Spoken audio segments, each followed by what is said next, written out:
everyone. I'm going to talk with you a little bit about the possible types of range of motion that exist. And what I mean by that is that range of motion can ultimately be broken down into three different categories. Number one is passive range of motion. Number two is active assisted range of motion. And then number three is active range of motion. So range of motion is just the general encompassing term, but we really do need to consider each specific type of range of motion category. And the reason for this is because achieving full range in each of those categories is really important in order to ensure full recovery of your injured area.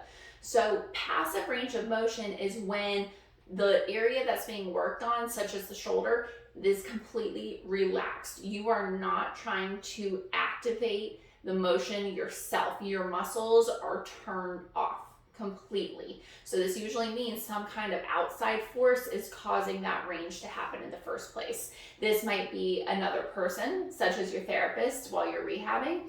This could also be a specific exercise targeted at using gravity or your body weight to cause the motion to happen, such as a pendulum swing or table slides. But again, your actual area that's being worked on, those muscles are turned off. You do not try to move that area by yourself.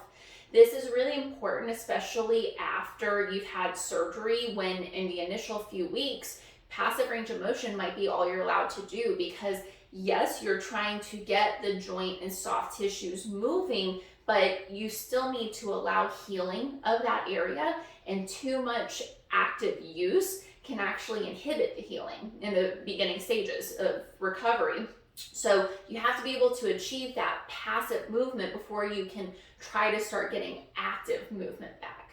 Now, once you've achieved that passive range of motion, then you progress to active assisted. This means that you can start getting a little active use going on that affected area, but you're still getting help, again, usually from an outside source. So this is where we move into possible tools like our pulleys, our shoulder wand.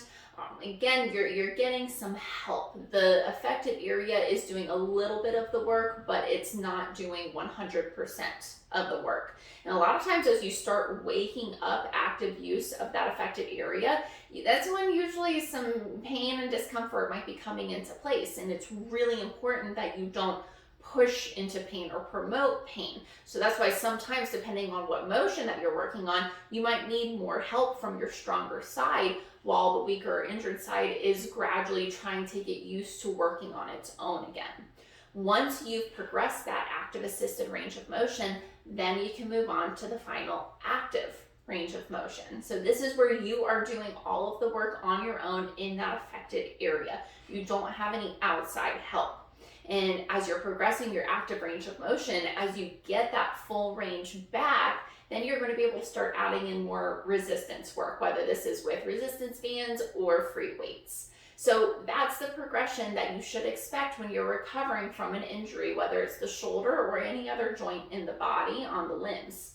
So make sure you have passive range of motion moving along, if not full, before you then go to active assisted range of motion. Progress that to a full status and then move to active range of motion. Make sure you're going through each of the proper steps and phases, because if you try to cheat and skip steps, you'll notice you're not going to progress the way that you should be.